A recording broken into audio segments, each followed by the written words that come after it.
ఎన్నికలకు ముందు తన గెలుపును వర్మ చేతిలో పెట్టానని పవన్ కళ్యాణ్ మాట్లాడారు. తాను వర్మని అధికారంలోకి వచ్చిన తర్వాత వర్మని ఒక ఉన్నత స్థాయిలో చూస్తాం, దానికి నేను కూడా సహకరిస్తానని కూడా పవన్ కళ్యాణ్ చెప్పారు. ఇక చంద్రబాబు నాయుడు గారు అయితే త్యాగం చేసిన వర్మకు అధికారంలోకి వచ్చిన తర్వాత తొలిసారి ఖాళీ అయ్యే ఎమ్మెల్సీ స్థానాల్లోనే ఆయనకు అవకాశం ఇచ్చి మండలికి తీసుకొని వస్తాం, ఆ తర్వాత ఇంకా అంటే మంత్రి పదవి కూడా ఇస్తామని కూడా ఇండైరెక్ట్గా చంద్రబాబు నాయుడు గారు చెప్పారు. అయితే ఈరోజు మాత్రం ఆయనకు ఎమ్మెల్సీ టికెట్ ఇవ్వలేదు. దీనిపైన జనసేన పార్టీ కూడా స్పందించింది. జనసేన పార్టీ మంత్రి నాదెండ్ల మనోహర్ వర్మకు ఎమ్మెల్సీ దక్కకపోవడం పైన స్పందిస్తూ అది మాకు సంబంధించిన వ్యవహారం కాదని తేల్చేశారు. ఎవరికి ఎమ్మెల్సీ టికెట్ ఇవ్వాలి అన్నది ఆయా పార్టీల అధిష్టానాలను నిర్ణయించుకుంటాయని కూడా చెప్పారు. వర్మ గారికి న్యాయం జరగాలి, ఆయన కూడా అది వాళ్ళ అంతర్గతంగా ఆ పార్టీలో అంతర్గతంగా మాట్లాడుకోవాలి అంటూ ఒక సలహా కూడా ఇచ్చారు. వారసత్వ రాజకీయాలపైన కూడా ఈరోజు మళ్ళీ నాదెండ్ల మనోహర్ కొత్త మాట మాట్లాడారు. అసలు నాదెండ్ల మనోహర్ ఏమన్నారో ఒకసారి చూద్దాం.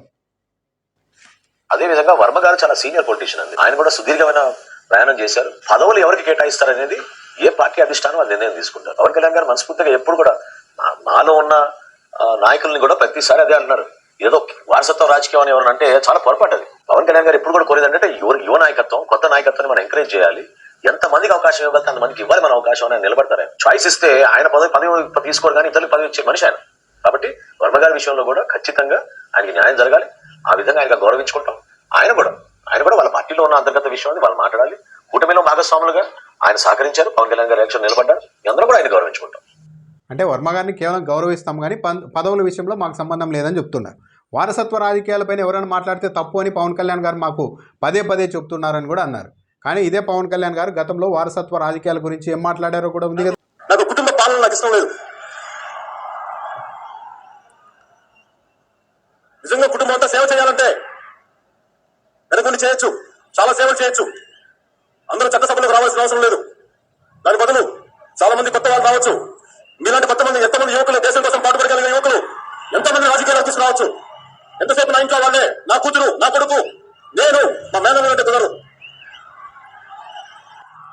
ఈరోజు వారసత్వ రాజకీయాల గురించి మాట్లాడడం తప్పు, వారసత్వం అనేది తప్పేం కాదని పవన్ కళ్యాణ్ గారు అన్నారు మాతో అని నాదెండ్ల మనోహర్ చెప్తున్నారు. కానీ ఇదే పవన్ కళ్యాణ్ గతంలో తాను ప్రతిపక్షంలో ఉన్నప్పుడు మాత్రం అవతల వాళ్ళని టార్గెట్ చేయడానికి వారసత్వ రాజకీయాలకు వ్యతిరేకంగా మాట్లాడారు.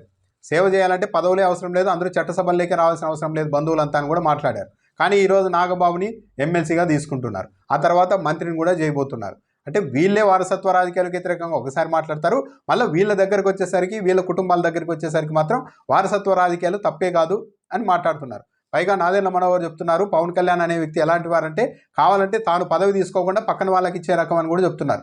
ఎక్కడ డిప్యూటీ సీఎం పదవి కూడా తీసేసుకున్నారు కదా, మంత్రి పదవులు కీలకమైన శాఖలు తీసుకున్నారు కదా, అంతటితో కాకుండా కనీసం తన అన్నకు ఇవ్వాల్సిన పదవులనైనా ఇతరులకు ఇవ్వచ్చు కదా, పార్టీలో ఎప్పటి నుండి తొలి నుంచి ఉన్న వాళ్ళకి. అది కూడా లేకుండా మళ్ళీ ఆ పదవిని కూడా తన అన్నకే ఇప్పించుకుంటున్నారు, మంత్రి పదవి కూడా ఇప్పించుకోబోతున్నారు.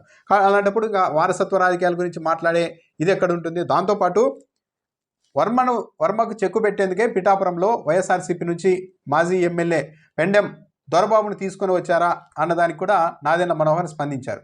ఆయన ఒక విధంగా ఇక పిఠాపురం అన్నది శాశ్వతంగా పవన్ కళ్యాణ్దే, ఇక్కడ ఎవరికి మేము చెక్కు పెట్టాల్సిన అవసరం లేదు, ఇది పవన్ కళ్యాణ్ అడ్డా, అందులో అనుమానమే లేదంటూ మాట్లాడారు.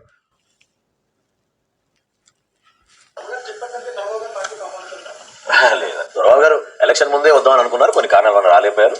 ఆయన మాలో ఒక కుటుంబ సభ్యుడిగా ఉన్నారు. ఆయన చాలా సౌమ్యంగా ఉండే మనిషి, అటువంటి ఆలోచన ఏం లేదు. చెక్ పెట్టడానికి అవసరం ఏముంది, ఇది పవన్ కళ్యాణ్ గారి నియోజకవర్గం, ఇక్కడ ఎవరు చెక్ పెడతామండి.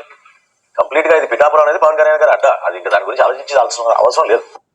పవన్ కళ్యాణ్ గారికి అడ్డా ఈ పిఠాపురం, ఇంకా దాని గురించి ఆలోచించాల్సిన అవసరం లేదు అని అంటున్నారంటే ఇక ఫ్యూచర్లో ఎవరికి కూడా ఇక్కడ అవకాశం లేదు, వర్మకు కూడా అవకాశం లేదు, ఇక ఆలోచించాల్సిన అవసరం లేదని ఇండైరెక్ట్గా నాదెండ్ల మనోహర్ చెప్తున్నారు. వర్మకు ఎమ్మెల్సీ విషయంలో మాత్రం అది మా పార్టీ విషయం కాదు, తెలుగుదేశం పార్టీ అంతర్గత విషయం, వాళ్ళే మాట్లాడుకోవాలి, వాళ్ళ ఇష్టం ఎవరికి పదవులు ఇచ్చుకుంటారో అనేది అట్లా మాట్లాడేశారు. పెండెం దొరబాబుని వర్మకు చెక్కు పెట్టడానికి అంటే పవన్ కళ్యాణ్ నిరంతరం అక్కడ ఉండరు కాబట్టి ఇంకో ఆల్టర్నేట్గా నాయకుడిని, అంటే వర్మ అక్కడ చాలా బలమైన నాయకుడిగా ఉన్నారు, ఆయనకి ఎమ్మెల్సీ ఇచ్చినా, ఆయనకు తెలుగుదేశం పార్టీ కాస్త స్వేచ్ఛ ఇచ్చినా కూడా అక్కడ కార్యకర్తల్లో కావచ్చు, జనాల్లో కావచ్చు, పవన్ కళ్యాణ్కి ప్యారలల్గా అతను కూడా ఎదిగే అవకాశం ఉంటుంది. దాంతో అతనికి చెక్కు పెట్టడానికే సపోర్ట్గా దొరబాబుని తెచ్చుకున్నారు అన్న ఒపీనియన్ ఉంది. దానిపైన మాట్లాడిన మనోహర్ అసలు ఎవరికో చెక్కు పెట్టాల్సిన అవసరం ఏంటి, ఇక్కడ ఇది పిఠాపురం అన్నది పవన్ కళ్యాణ్ అడ్డా, ఇక ఎవరికి దాంట్లో క్వశ్చనే లేదు, రెండో ఆలోచన లేదని చెప్తూ ఉన్నారంటే వర్మ ఇంకెవరు కావచ్చు ఎవరికి కూడా ఫ్యూచర్లో ఇక్కడ అవకాశం లేదు, ఇది కంప్లీట్గా మా పవన్ కళ్యాణ్ నియోజకవర్గమే అని నాదెండ్ల మనోహర్ చెప్తూ ఉన్నట్టుగా ఉంది.